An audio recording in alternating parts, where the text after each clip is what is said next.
अल्लाहि वकफ़ा वसलामुन अला इबादिहिल्लज़ीना इस्तफ़ा अम्मा बाद फ़अऊज़ु बिल्लाहि मिनश्शैतानिर्रजीम बिस्मिल्लाहिर्रहमानिर्रहीम वकज़ालिक औहैना इलैका रूहन मिन अम्रिना मा कुन्त तदरी मल किताब वलल ईमान वलाकिन जअलनाहु नूरा। सदक़ल्लाहु मौलाना अज़ीम। मेरे अजीज़ व मोहतरम बुजुर्गों दोस्तों,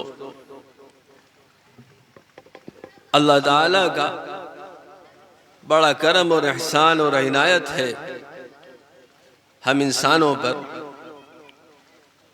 अल्लाह ताला ने ये दुनिया बनाई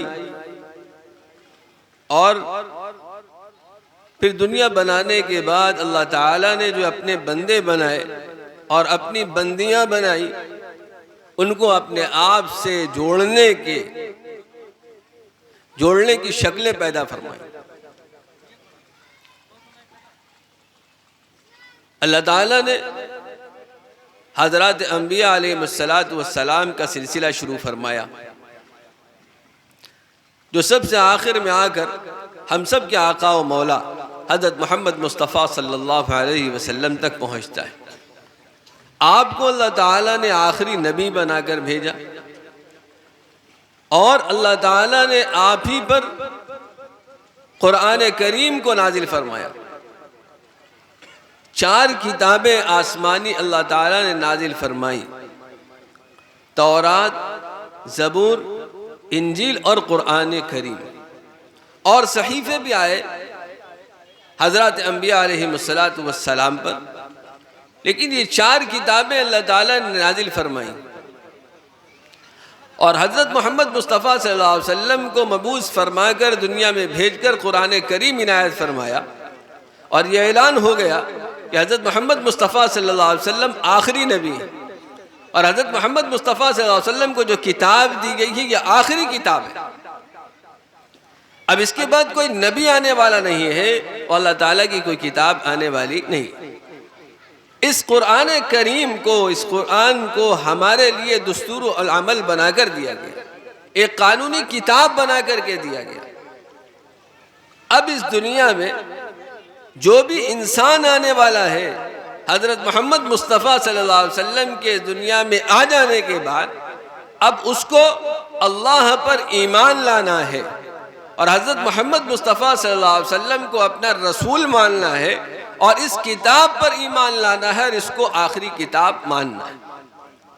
और इसमें जो अहकामात दिए हैं उन अहकामात को अपने जिंदगियों में लाना है, उस पर मर मिटना है, उस पर चलना है। अल्लाह ताला की ये किताब बड़ी अहम किताब। अल्लाह ताला ने इस किताब को नाजिल फरमाया और नाजिल फरमाने के बाद इसकी हिफाजत का जिम्मा अल्लाह ताला ने खुद अपने जिम्मे लिया।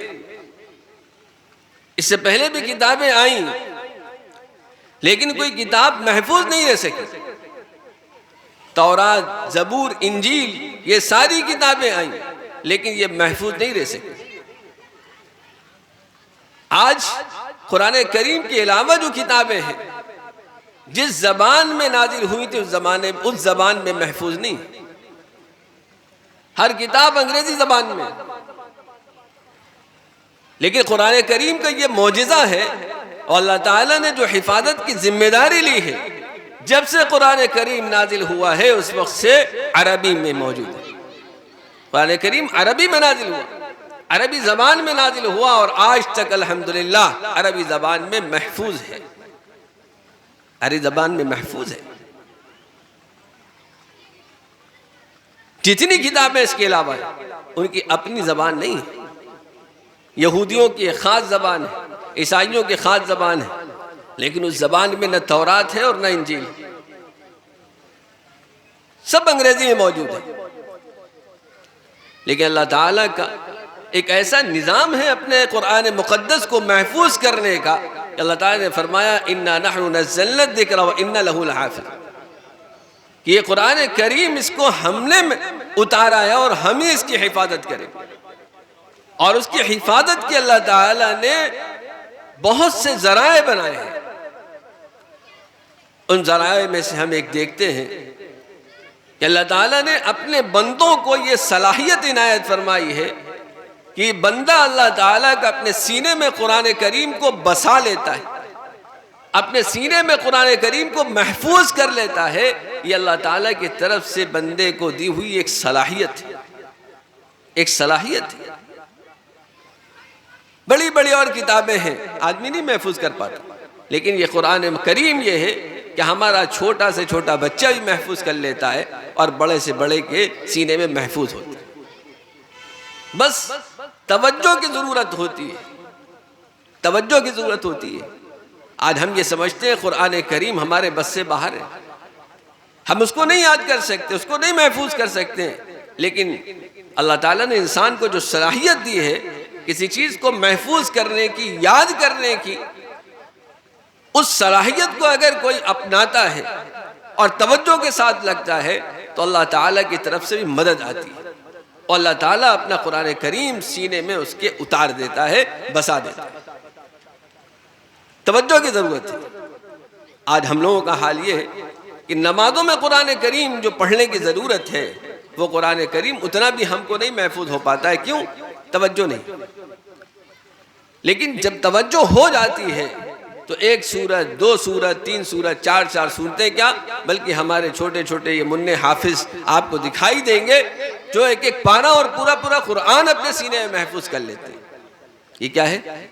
अल्लाह ताला की तरफ से इंसान को दी हुई एक सलाहियत है, अपने बंदे और बंदियों को दी हुई एक सलाहियत है। अल्लाह ताला ने जो सलाहियत दी है, इस सलाहियत की कद्र करनी चाहिए, इस सलाहियत के मुआफिक अपने आप को बनाना चाहिए, अपने सीने में कुरान को महफूज करना चाहिए।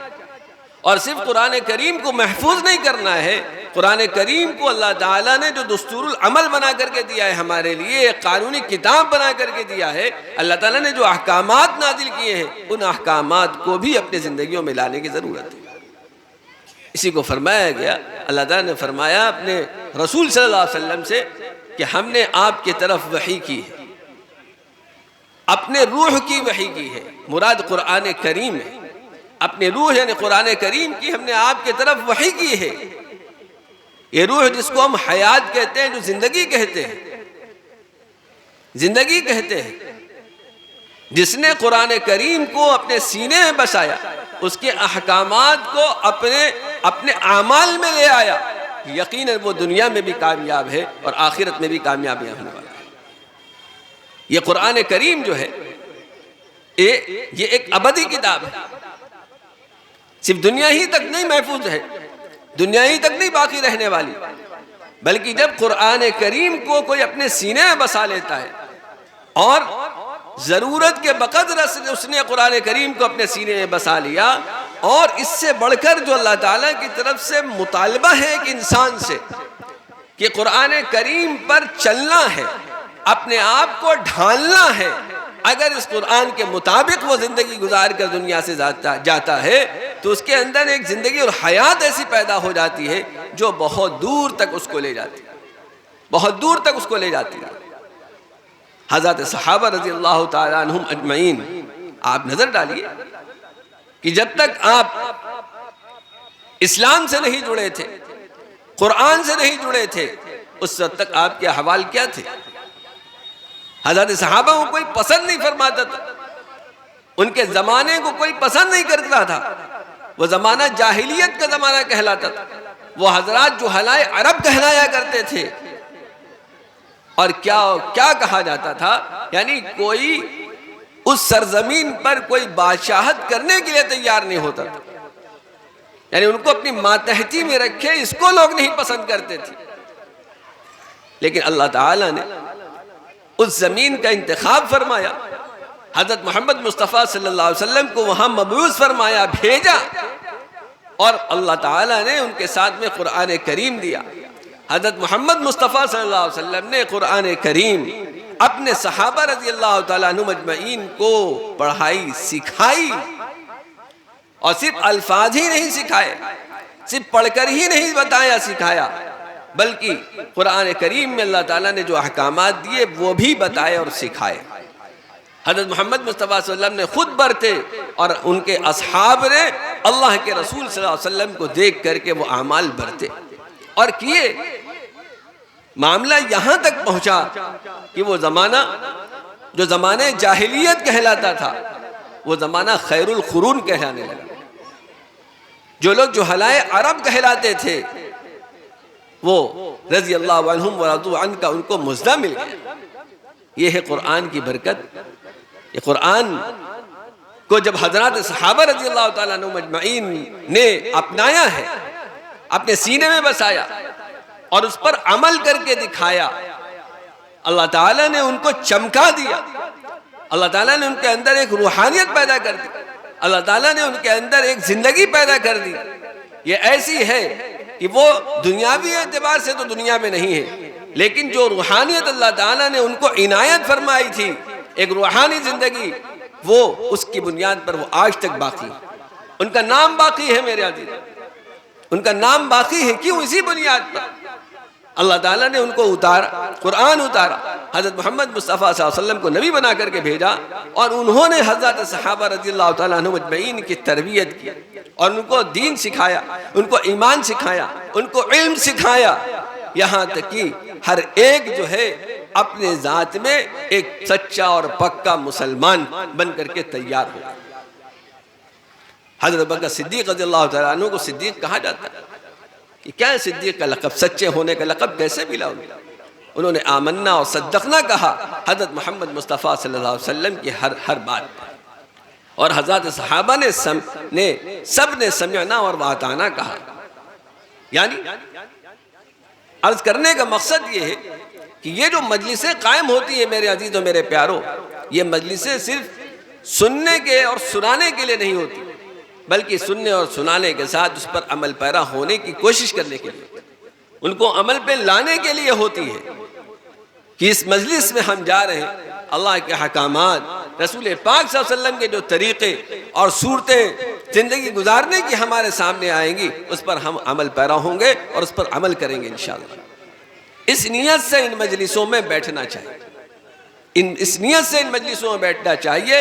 इस नियत से अगर बैठेंगे तो इंशाअल्लाह अज़ीज़ यकीनन हमको फ़ायदा हो।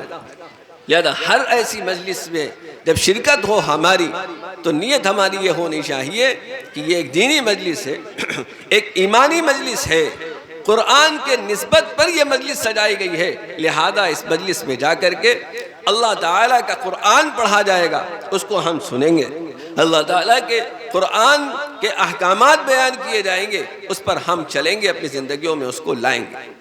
तो कुरान करीम ये बड़ी बाअज़मत किताब है, ये बड़ी बाबरकत किताब है और इसके ज़रिए से इंसान को रूहानियत मिलती है, इंसान को एक ज़िंदगी मिलती है, इंसान को एक रोशनी मिलती है। हम देख रहे हैं मेरे अजीज़ों, ये मजलिस जो आज सजाई गई है जलसा दस्तार बंदी के नाम से, यानी एक हाफिज साहब को इंशाअल्लाहुल अज़ीज़ उनके सर पर पगड़ी रखी जाएगी, दस्तार की जाएगी, उसकी निस्बत से ये एक मजलिस कायम की गई है। आप देख रहे हैं ये कैसे पुररौनक मजलिस है मेरे अजीज़ों मेरे प्यारों।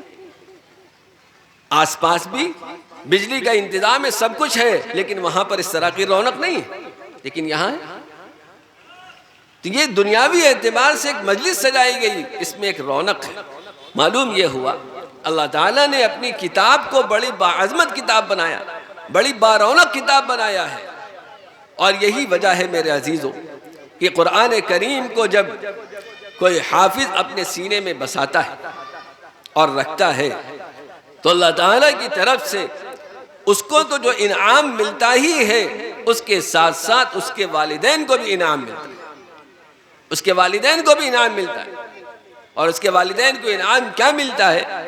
अल्लाह के रसूल सल्लल्लाहु अलैहि वसल्लम ने इरशाद फरमाया कि हश्र के मैदान में जब अव्वलीन और आखिरीन का इज्तिमा होगा, सारे लोग वहाँ पर जमा होंगे, सारे इंसान जमा होंगे और अल्लाह ताला अपनी सारी मखलूक़ात को जमा फरमाएगा वहाँ पर, तो उस वक्त उस हाफिज के वालिदैन के सर पर एक ताज रखा जाएगा, एक ताज रखा जाएगा और ये इतना रोशन होगा कि जो सूरज हमारे सरों पर रोजाना रोशन होता है, उसकी रोशनी से कहीं ज्यादा उस ताज की रोशनी होगी।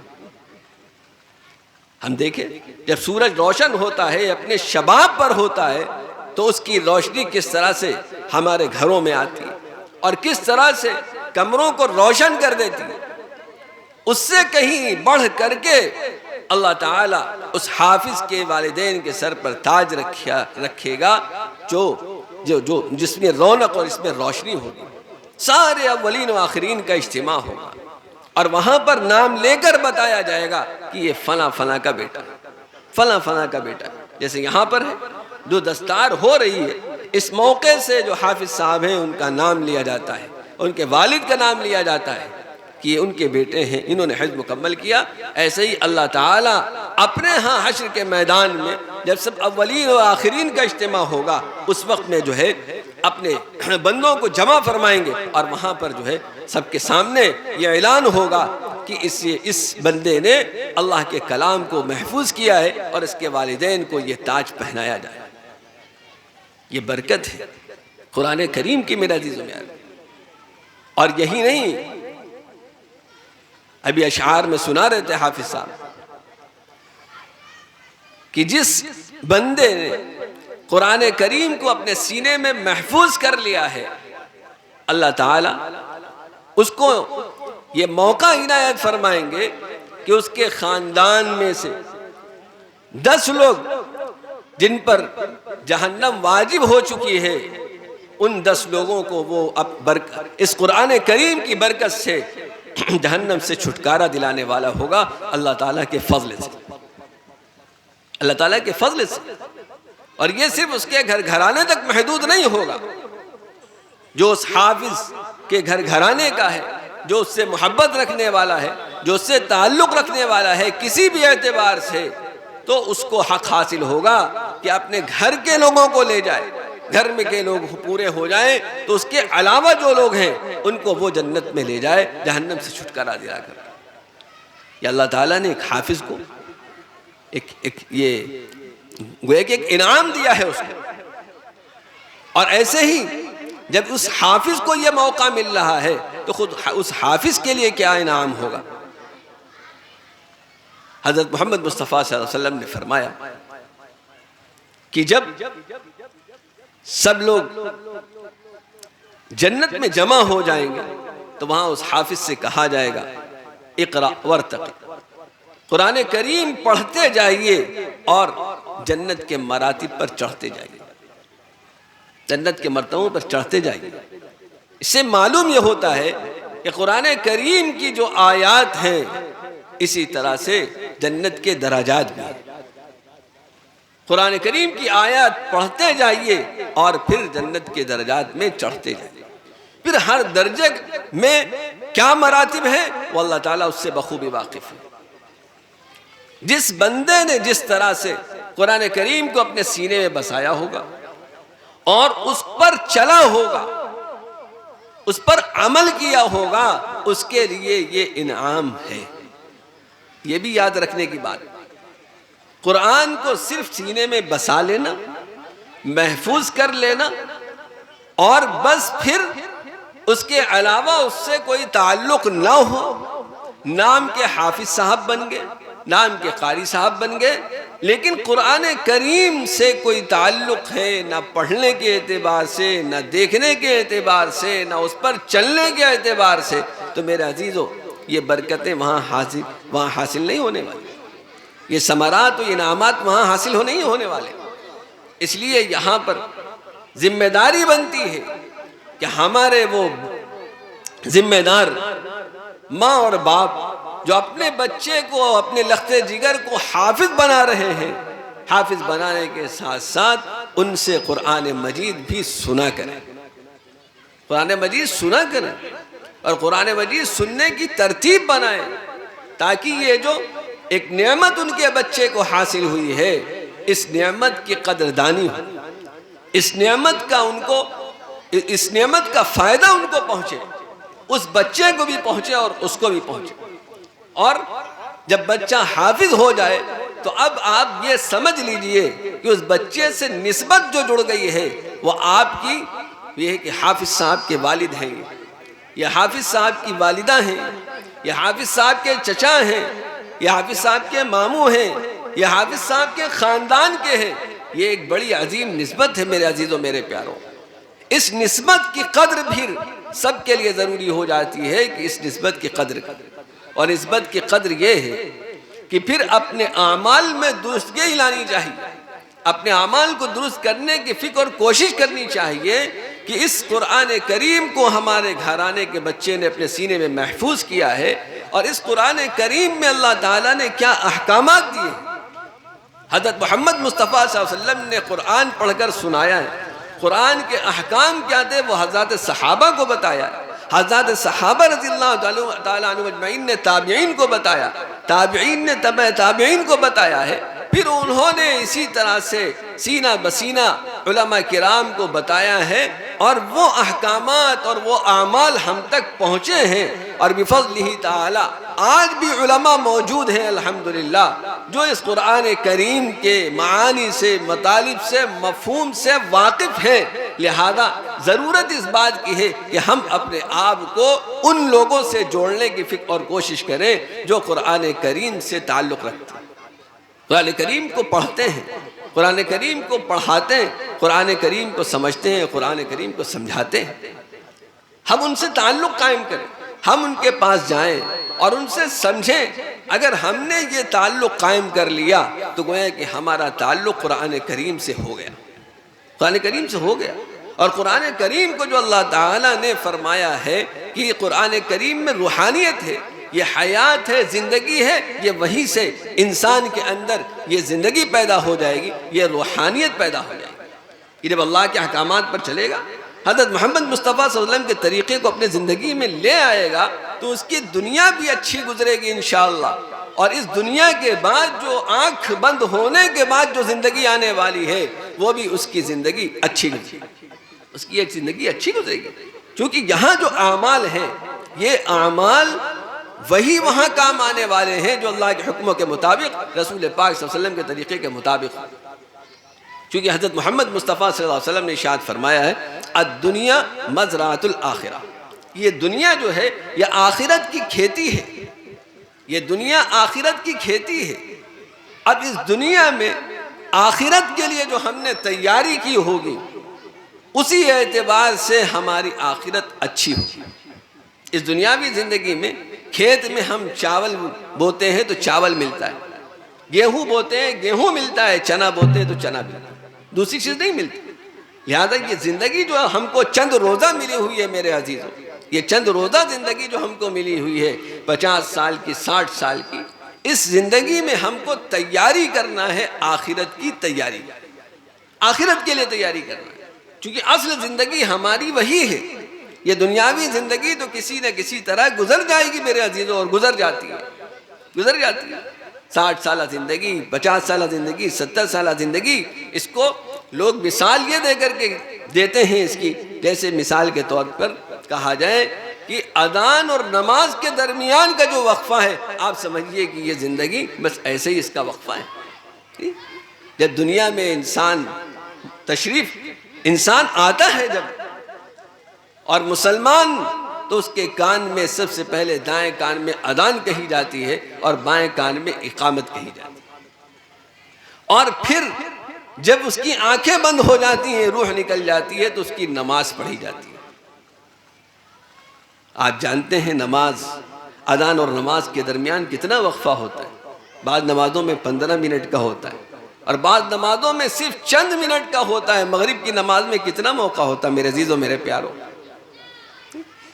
सोचने की बात है, इंसान है, इंसान की ये ज़िंदगी जो है बहुत मुख्तसर ज़िंदगी, लेकिन इसके बाद जो आने वाली ज़िंदगी है वो ज़िंदगी बड़ी अहम है इंसान की, वो बड़ी तवील ज़िंदगी है। उसमें अगर हम खैर चाहते हैं, उसमें आफ़ियत चाहते हैं, तो उसके लिए हमको यही तैयारी करनी पड़ेगी। जैसे इस दुनिया में रह करके हम कोशिश करते हैं कि हमारे बच्चों का फ्यूचर अच्छा हो जाए, उनका मुस्तकबिल अच्छा हो जाए, तो उनके फ्यूचर के फिक्र में हम अपनी राहत, और अपनी राहत नहीं देखते, अपना सुकून नहीं देखते, चैन नहीं देखते, बल्कि ये फिक्र रहती है कि हमारी औलाद, हमारे बच्चे कैसे अच्छी से अच्छी उनकी ज़िंदगी हो जाए। कैसे वो अच्छे से अच्छे स्कूल में पढ़ने वाले हो जाएं, कैसे अच्छे से अच्छा उनका खाना पीना हो जाए। ये दुनियावी एतबार से हम सोचते हैं मेरे अजीजों मेरे प्यारों, ये दुनिया है, ये इंशाअल्लाह कट जाएगी। इसका जिम्मा अल्लाह ताला ने लिया। हर इंसान की रोजी का जिम्मा अल्लाह ताला ने लिया। हज़रत मोहम्मद मुस्तफ़ा सल्लल्लाहु अलैहि वसल्लम फरमाते हैं, इन्न रिज़्क़ ला यतलुबुल अब्द कमा यतलुबु अजल, कि रिस्क जो है ये बंदे को ऐसे ही तलब कर लेता है, ऐसे ही जैसे जो है मौत जो है बंदे को तलब कर लेती। इन्न रिज़्क़ ला यतलुबुल अब्द कमा यतलुबु अजल। इंसान कहीं भी रहता हो, कहीं हो, ऐनमा तकूनु युदरिकुमुल मौत वलौ कुंतुम फी बुरूजिन मुशय्यदा। आप कहाँ छुप करके बैठे हुए हो, कैसी पोशीदा जगह में हो, लेकिन हर जगह मौत पहुंच जाती, उसका फरिश्ता पहुंचता है। ऐसे ही अल्लाह ताला फरमाते हैं कि देखिए रिज़्क़ का जो है ये अल्लाह के हाथ में, रिज़्क़ अल्लाह ताला देता है, दूसरा नहीं देता। लिहाजा रिज़्क़ की कोशिश के लिए तो हम बहुत फिक्र करते हैं बच्चों के लिए, लेकिन हमारे बच्चों की आखिरत बन जाए, हमारे बच्चों का ईमान बन जाए, उखरवी एतबार से हमारे बच्चों का फ्यूचर बन जाए, हमारे बच्चों का मुस्तकबिल बन जाए, उसकी फिक्र हमको नहीं होती। ये ज़रूरी और लाजिम होता है। वालिदैन की जिम्मेदारी बनती है कि अपने बच्चे को ईमान वाला बनाए, अपने बच्चे को पहले मुसलमान बनाए। किसी को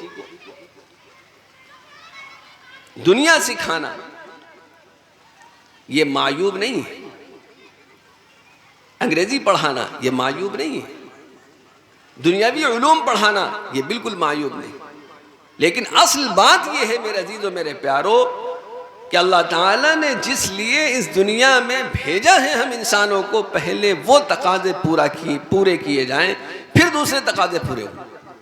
और वो तकाज़ा सबसे अहम ये है कि अपने बच्चों को ईमान वाला बनाया जाए, अपने बच्चों को मुसलमान बनाया जाए, उनको दीनी तालीम दिलाने के लिए मकतब में भेजा जाए, उनको दीनी तालीम दिलाने के लिए मदरसे में भेजा जाए। हमारे गांव में, हमारे कस्बे में जो ये मदरसे होते हैं, ये मकतब का निज़ाम चलता है मेरे अजीज़ों, उनका सबसे अहम ताआवुन जो है हमारी तरफ से होना चाहिए वो ये है कि हम अपने बच्चों को मदरसे भेजें। माली ताआवुन तो होना ही चाहिए, वो एक अलग चीज़, उससे बढ़कर ताआवुन ये है मदरसे का कि हमारे बच्चे मदरसे में जाएंगे, मदरसे में हमारे बच्चे जाएंगे, वहाँ कुरान मजीद को सीखेंगे, हज़रत मोहम्मद मुस्तफ़ा सल्लल्लाहु अलैहि वसल्लम की अहादीस को सीखेंगे, हज़रत मोहम्मद मुस्तफ़ा सल्लल्लाहु अलैहि वसल्लम ने जो आमाल बताए हैं वो सीखेंगे, माँ बाप के क्या हुकूक हैं वो सीखेंगे, हमारे पड़ोसी के क्या हुकूक हैं वो सीखेंगे। ऐसे ही उठना बैठना चलना फिरना, इसकी क्या दुआएं हैं वो सीखेंगे। जब एक माहौल बन जाएगा मेरे अजीज़ों मेरे प्यारों बच्चों का, उसके ज़रिए से हमारे घर का एक माहौल बनेगा, एक घर का एक माहौल बन जाएगा। और मस्जिदों का होना गांव में, मकतब का मदारिस का होना, ये बड़ी नेमतें हैं मेरे अजीज़, बहुत बड़ी नेमतें हैं। याद रखिएगा, ईमान के जो तकाज़े हैं उनको पूरा करने के लिए मसाजिद का होना ज़रूरी है। ईमान के जो तकाज़े हैं, शरीयत के जो तकाज़े हैं, उनके पूरा होने के लिए मस्जिद का होना ज़रूरी है। और मस्जिद के आबाद होने के लिए ज़रूरी है दीनी तालीम का होना। दीनी तालीम का होना मसाजिद के आबादी के लिए ज़रूरी है दीनी तालीम का होना, और दीनी तालीम के लिए ज़रूरी है इन मकतब और मदारिस का होना। मेरे अजीज़ याद रखिएगा, अपने घुट्टी में डाल लीजिए, अल्लाह ताला ने जो एक निज़ाम बनाया है इंसानों को दुनिया में बाकी रह करके अल्लाह ताला के अहकामात के मुताबिक चलते रहने का, हज़रत मोहम्मद मुस्तफ़ा सल्लल्लाहु अलैहि वसल्लम के तरीक़े पर चलते रहने का, उसका ये तरीक़ा अपनाया गया है और ये तरीक़ा बताया गया है कि हम हर बस्ती में, हर गांव में, हर शहर में इस तरह के मकातिब का क़याम करें, इस तरह के मदारिस का क़याम करें, जिसमें अपने गांव के जो बच्चे हैं उन बच्चों को लाने की फ़िक्र और कोशिश की जाए, उन बच्चों को दीन पढ़ाया जाए, उन बच्चों को कुरान पढ़ाया जाए, ये छोटे छोटे बच्चे जो नूरानी कायदा पढ़ते हैं आकर के, ये बड़े अजीम बच्चे हैं। ये आगे चलकर कुरान पढ़ने वाले हैं। कुरान से इनको लगाव पैदा होगा, और कुरान से लगाव पैदा करने के लिए मेरे अजीज़ों ज़रूरत इस बात की है कि जो वालिदैन हैं उनके लिए ज़रूरी है कि रोज़ाना अपने घर में कुरान की एक मजलिस सजाया जाए। कुरान की एक मजलिस सजाया जाए। सुबह सवेरे उठ करके अल्लाह ताला के लिए नमाज पढ़ना चाहिए। फज्र की नमाज का एहतमाम हो, और सिर्फ फज्र की नहीं बल्कि पंजवक्ता नमाजों का एहतमाम होना चाहिए। फज्र की नमाज पढ़ें, खुद भी पढ़ें, अपने घर में अपने अहलिया को पढ़वाएं। अहलिया उठ गई अपने शौहर को जगाएं, उनसे नमाज के लिए, फिर अपने बच्चों को तैयार करें, उनके सामने नमाज पढ़ें, और नमाज पढ़ने के बाद फिर कुरान करीम की तिलावत का एहतमाम फरमाएं। कुरान मजीद लेकर के खुद बैठें और पढ़ें, और अपने बच्चों को बैठाल करके कुछ देर पढ़ावें। खुद कुरान करीम बच्चों को सुनाएं और बच्चों से कुरान करीम सुने, सुनाए भी और सुने भी, ताकि बच्चा जो है मेरे अजीजों ये अपने बड़ों की कॉपी करता है। जैसे कि इंसान को मुकल्लफ बनाया गया है कि वो हज़रत मोहम्मद मुस्तफ़ा सल्लल्लाहु अलैहि वसल्लम की कॉपी करके ज़िंदगी गुजारे। लक़द कान लकुम फ़ी रसूलिल्लाहि उस्वतुन हसना। हज़रत मोहम्मद मुस्तफ़ा सल्लल्लाहु अलैहि वसल्लम को हम इंसानों के लिए एक नमूना बनाया गया, आइडियल बनाया गया है, और हमको उनकी कॉपी करने का हुक्म दिया गया है। अगर हम हज़रत मोहम्मद मुस्तफ़ा सल्लल्लाहु अलैहि वसल्लम की पूरी कॉपी करके ज़िंदगी गुजारेंगे तो यकीनन हमको इस दुनिया में भी कामयाबी मिलने वाली और आखिरत। इसी तरह जो बच्चे हैं हमारे, ये बड़ों की कॉपी करते हैं, देखते हैं कि ये कैसे ज़िंदगी गुजार रहे हैं। सुबह सवेरे बेदार होते हैं या नहीं होते, लेकिन जब घर का माहौल बनेगा, माँ बाप सुबह सवेरे बेदार होंगे, और सुबह सवेरे बेदार होने के बाद फिर कुरान करीम की तिलावत करेंगे, तो यकीनन जब बच्चे देखेंगे तो वो कुरान करीम की तिलावत ज़रूर करेंगे। और मज़ीद मेरे अजीज़ों, कुरान करीम जब बच्चा पढ़ता है, नूरानी कायदा पढ़ रहा है, जब उसकी तख्ती पूरी हो जाए तो उसको इनाम से नवाजा जाए, उसको इनाम से नवाजा जाए। दूसरी तख्ती पूरी हो जाए, फिर इनाम से नवाजा जाए। पूरा पारा पूरा हो जाए उसका कायदा, उसको इनाम से नवाजा जाए। जब वो आगे बढ़ जाता है, आगे बढ़ने के बाद जब कुरान करीम शुरू कर देता है, सूरह फातिहा शुरू कर दे, तो उस पर उसको इनाम दिया जाए।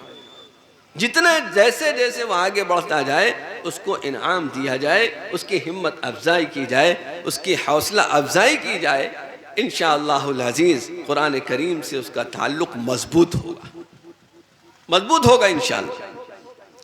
सिर्फ नाजरा पढ़ने पर भी उसकी हिम्मत अफजाई की जाए, और जब सूरत याद करके सुना दे उसकी मजीद हिम्मत अफजाई की जाए। ऐसे ही वो मजलिसें जहाँ पर कुरान करीम की मजलिसें होती हैं, कुरान करीम पढ़ा जाता है, अच्छा पढ़ने वाले कुरान करीम पढ़ते हैं, महफिल क़िरात वगैरह है, उसमें भी बच्चों को ले जाया जाए, ताकि जब बच्चा कुरान करीम को सुनेगा तो उसी तरह पढ़ने की कोशिश करेगा। और याद रखिएगा मेरे अजीज़ों, कुरान करीम को तजवीद के साथ पढ़ना ये फ़र्ज़ है। आज हम ये तो करते हैं कि कुरान पढ़ते हैं, अपने बच्चों को ही पढ़वाते हैं, लेकिन तजवीद के साथ ना हम पढ़ते हैं और ना हमारे बच्चे पढ़ पाते हैं। नहीं मेरे अजीज़ों, मेरे प्यारों, अपने बच्चों को कुरान उम्दा से उम्दा पढ़ाने की फ़िक्र और कोशिश करनी चाहिए। दुनियावी एतबार से तो किसी भी चीज़ को जब हम चाहते हैं हासिल करना या अपने बच्चों के लिए उसको लाते हैं, तो अच्छी से अच्छी चीज़ लाने की फ़िक्र और कोशिश करते हैं। और कुरान करीम जो अल्लाह ताला ने नाजिल फरमाया है, जिसको अच्छा से अच्छा पढ़ने की तरगीब दी है हज़रत मोहम्मद मुस्तफ़ा सल्लल्लाहु अलैहि वसल्लम ने, कि कुरान मजीद को खूब अच्छा से अच्छा पढ़ो, तो वो हमसे नहीं होता। इसकी कोशिश करनी चाहिए। कुरान मजीद को तजवीद के साथ पढ़ना ये फ़र्ज़। अगर कुरान मजीद हम सेहत के साथ नहीं पढ़ते तो हमारी नमाजें नहीं होती मेरे अजीज़ों, मेरे मुसलमान भाइयों। कुरान करीम के जो अल्फाज हैं, जो हर्फ हैं, इन हर्फ के बदलने से माना बदल जाया करता है। माना बदल जाया करता है। आप कुरान मजीद में कोई लफ्ज़ अदा करना चाहते हैं, शीन के बजाय सीन हो जाए, काफ के बजाय काफ हो जाए, जा के बजाय जीम हो जाए, तो मेरे अजीज़ों माना बदल जाया करते हैं, मफ़हूम बदल जाया करता है, नमाज ख़राब हो जाया करती है। हम इतनी मेहनत से नमाज पढ़ने आ रहे हैं मस्जिद में, अपने घर में नमाज पढ़ रहे हैं, और फिर हमारी नमाज ना हो, इससे बड़ा खसारा और घाटा हमारा क्या होगा। तो मैं अर्ज़ करूँगा मेरे मुसलमान भाइयों, मेरे अजीज़ों, और हमारी माएँ बहनें भी पर्दे से सुन रही हैं, कि कुरान करीम को अच्छा पढ़ने की फ़िक्र और कोशिश की जाए। अपने बच्चों को मदरसे में भेजा जाए, अपने बच्चों को मकतब में भेजा जाए, जहाँ कुरान करीम अच्छा पढ़ा जाता है, अच्छा पढ़ाया जाता है। और सिर्फ इतना ना हो, बल्कि हमारे बच्चे जब मकतब से पढ़ करके आवें तो घर में फिर उनसे कुरान करीम सुना जाए, और उनको कुरान करीम सुनाया जाए। इंशाअल्लाह इसकी बरकत से हमारे घर में हमारी माओ बहनों का भी कुरान करीम अच्छा होगा, इंशाअल्लाह अच्छा होगा। सिर्फ तवज्जो की बात है, अगर थोड़ी सी हमने तवज्जो की तो कुरान करीम हमारे हर घर में हो जाएगा। एक ज़माना वो था मेरे अजीज़ों, हमारे घरों से सुबह सवेरे कुरान करीम की तिलावत की आवाज़ आया करती, लेकिन आज वो तिलावत की आवाज़ नहीं आती, क्योंकि हमने माहौल बदल दिया, हमने माहौल बदल दिया। अल्लाह ताला ने दिन बनाया था रोज़ी कमाने के लिए, और रात बनाई थी राहत और आराम के लिए। आज हम रातों को दूसरी चीज़ों में बर्बाद कर देते हैं, जाग कर बर्बाद कर देते हैं, और फिर हम दिन में सोया करते हैं। सुबह से पूरी रात हम लघु चीज़ों में, खुराफात में लगा देते हैं। सुबह का वक्त जब होता है तो उस वक्त हम सोने की फ़िक्र में लग जाते हैं, सो जाते हैं। तो हमारा दिन ही जो है सुबह से जब ख़राब हो जाता है, तो फिर आगे की ज़िंदगी का क्या कहना। फिर हम रोते फिरते हैं, हमें ये परेशानी, हमें ये परेशानी, हमें ये परेशानी। मेरे अजीज़ों, तो ये मुख्तलिफ़ चीज़ें जब आ रही हैं आज हमारी ज़िंदगियों में, जो परेशानियाँ आ रही हैं, ये उस बुनियाद पर है अल्लाह ताला ने जो दुनिया का निज़ाम बनाया था, अल्लाह ताला ने दुनिया को जो कायम किया था, हज़रत मोहम्मद मुस्तफ़ा सल्लल्लाहु अलैहि वसल्लम के ज़रिए से जो तौर और तरीक़ बताए थे, उसके ख़िलाफ़ हम बिल्कुल जा रहे हैं। इसीलिए हमारे हालात भी मुख्तलिफ़ हो गए और बदलते चले जा रहे हैं। इसलिए मेरे अजीज़ों, मैं अर्ज़ करूँगा अपने मुसलमान भाइयों से भी, अल्लाह के बंदों से भी, अल्लाह की बंदियों से भी, कि ज़रूरत इस बार की है कि इस बात की फ़िक्र की जाए कि हम सब अपने आप को अल्लाह ताला से जोड़ने वाले हो जाएं, हज़रत मोहम्मद मुस्तफ़ा सल्लल्लाहु अलैहि वसल्लम के तरीक़ों से जोड़ने वाले हो जाएं। और ये कैसे होगा? ये उसी वक्त होगा जब हम अपने बच्चों पर मेहनत करेंगे, अपने बच्चों की फ़िक्र करेंगे, उनको ईमान सिखाने की कोशिश करेंगे, उनको कलिमा सिखाएंगे, उनको अल्लाह ताला का तारुफ़ कराएंगे, हज़रत मोहम्मद मुस्तफ़ा सल्लल्लाहु अलैहि वसल्लम का तारुफ़ कराएंगे। तब ये अहवाल पैदा होंगे और ये चीज़ें आएंगी हमारे घरों में कि एक दीनी माहौल पैदा होगा। और याद रखिएगा मेरे अजीज़ों, दीनी माहौल पैदा करने के लिए कहीं जाने की ज़रूरत नहीं पड़ती।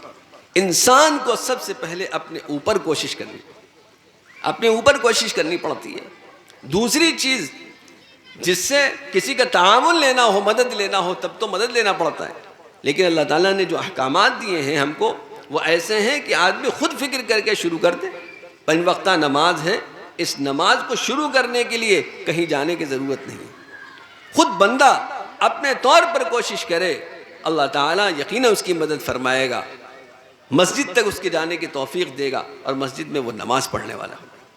जब वो जाएगा, उसके घर में बच्चा देखेगा, वो भी मस्जिद तक जाएगा, नमाज अदा करेगा। जब बच्चा जा रहा है घर में, उसके घर की औरतें देखेंगी, वो भी नमाज शुरू करेंगी। इस तरह से घर का माहौल जो है नमाज का माहौल हो जाएगा। बच्चों को सच बोलने की आदत डाली जाए, खुद बच्चों से सच बोला जाए, बच्चे भी आपके सच बोलें। आप अपने पड़ोसियों की गीबत न कीजिए। तो मेरे अजीज़ों, असल बात यह है, अल्लाह ताला ने हम इंसानों को जो पैदा फरमाया, जो मुतालबा किया है, उन मुतालबात पर चल करके हमको ज़िंदगी गुजारनी है इंशाअल्लाहुल अज़ीज़। अल्लाह ताला हम सबको अल्लाह ताला के अहकामात के मुताबिक और रसूल पाक सल्लल्लाहु अलैहि वसल्लम के तरीक़े के मुताबिक ज़िंदगी गुजारने की तौफ़ीक़ इनायत फ़रमाए। व आख़िरु दावाना अल्हम्दुलिल्लाहि रब्बिल आलमीन।